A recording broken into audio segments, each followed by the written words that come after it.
Alors, dans cette vidéo, nous allons corriger l'exercice numéro 2 qui se trouve à la page 11 de votre dossier de physique. Alors, voici l'énoncé de l'exercice. On vous dit le plan incliné de Ronquière permet de remonter une dénivellation de 67,5 mètres sur une distance de 1432 mètres. Détermine la tension dans les câbles retenant les bacs dont la masse est de 5400 tonnes. Alors, la première chose à faire dans ce genre de situation est de représenter au mieux la situation et les informations qui vous sont données. Dans ce cas-ci, on va représenter le plan incliné de Ronquière par un grand triangle rectangle comme tous les plans inclinés. On apprend que la dénivellation qui va être franchie par le plan incliné est de 67,5 mètres, ce qui correspond à la hauteur totale parcourue, donc la différence entre ma hauteur initiale et ma hauteur finale, qui est de 67,5 mètres.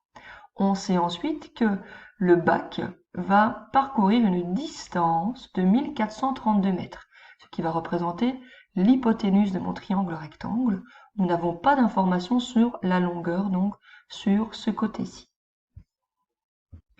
Nous allons maintenant nous intéresser aux forces qui s'exercent sur notre mobile, qui dans ce cas-ci est le bac rempli d'eau. Donc, je représente l'objet, donc le bac, ici par un point. Pour rassembler les forces en un point, c'est plus simple, plus visuel. Et puis, je vais essayer de représenter les différentes forces qui s'appliquent dessus. Alors, tout comme pour les distances et les hauteurs, on ne respecte pas d'échelle dans ce schéma, c'est pas ça qui nous intéresse. Ce qui nous intéresse, c'est de voir l'orientation donc des différents éléments entre eux pour pouvoir travailler sur base de ces informations. Alors, tout d'abord, on sait qu'il a une masse de 5400 tonnes. Si cet objet a une masse, il y a une force poids qui s'applique sur lui, la force poids qui se représente par ce vecteur-ci, Fp, représenté donc par un vecteur qui est vertical, orienté en fait vers le centre de la Terre, et donc perpendiculaire à mon côté longueur. Ensuite, ce vecteur Fp, je peux, comme à chaque fois, le diviser par ces deux composantes, sa composante x horizontale et sa composante y. Ici, je vais décomposer le vecteur Fp par rapport à l'inclinaison en fait de mon plan incliné. C'est ça qui est intéressant. Donc, pour pouvoir tracer ces deux vecteurs, eh bien, je considère ceci comme étant un rectangle, dont Fp serait la diagonale, Fpx serait donc le petit côté de mon rectangle, dont l'extrémité, est dirigée en fait, est fixée par l'extrémité de ce point-ci. D'accord? Donc je dois avoir comme ceci un rectangle, et Fpy, c'est la composante verticale, c'est le grand côté de mon rectangle dont Fp est toujours la diagonale. J'ai donc ici un triangle rectangle. Ici, je ne l'ai pas dessiné en entier, j'ai un second triangle rectangle. Alors, petite particularité dont on avait parlé, c'est que l'angle alpha ici est identique à l'angle alpha de mon plan incliné, et il serait également identique à l'angle alpha ici, qui serait présent dans mon deuxième triangle rectangle. Voilà. Il y a d'autres forces qui s'appliquent sur notre objet. Donc ici c'était Fp, il y a une seule force, je vais juste décomposer en Fpx et Fpy. Il y a ensuite la force du câble qui maintient mon objet à l'équilibre. Alors la force de ce câble, eh bien, elle est en fait de même intensité que Fpx. C'est ce qui permet qu'il n'y ait pas de translation, pas de mouvement, en tout cas pas d'accélération ni dans un sens ni dans l'autre de mon mobile. Donc Fpx et Fpi, la force du câble ont la même intensité, ils sont de même direction mais ils sont de sens opposé. C'est pour ça que j'ai mis ici moins Fpx. Et puis finalement la dernière force, c'est la force de résistance du plan incliné sur l'objet, donc c'est ce qui fait que l'objet ne s'enfonce pas dans le plan incliné. Et cette force de résistance, elle est en fait de même intensité que ma composante Fpy. De même direction mais de sens opposé, donc ici aussi, j'ai noté Fr qui est égal à moins Fpy et j'ai pris soin de donner les mêmes mesures ici et là. Voilà pour ce qui concerne la représentation. Alors, organisons maintenant les informations de manière classique pour les problèmes de physique, donc avec un donné, inconnu, formule, résolution, etc. Commençons par les données, on en a déjà parlé. On connaît la masse du mobile, c'était 5400 tonnes. Et donc, il faut le transformer en kilos puisqu'on est en physique et donc dans le système MKS des unités, mètres, kilogrammes et secondes. D'accord? Donc 5,4 fois 10 exposant 6 kilos. Alors ici, c'est un petit peu abîmé par le trou de ma feuille, mais on a également G, donc qui est l'accélération gravitationnelle, qui vaut 9,81 newtons par kilo. Ça, c'est toujours la même chose, qui va nous permettre de calculer la force-poids. On connaissait la distance, 1432 mètres, et on connaissait la hauteur du plan incliné, 67,5 mètres. L'inconnu, ce que l'on recherche, c'est la force qu'il y a dans le câble. Mais on sait que la force qu'il y a dans le câble, donc l'intensité de cette force, correspond à en fait l'intensité de Fpx, la composante horizontale de ma force-poids.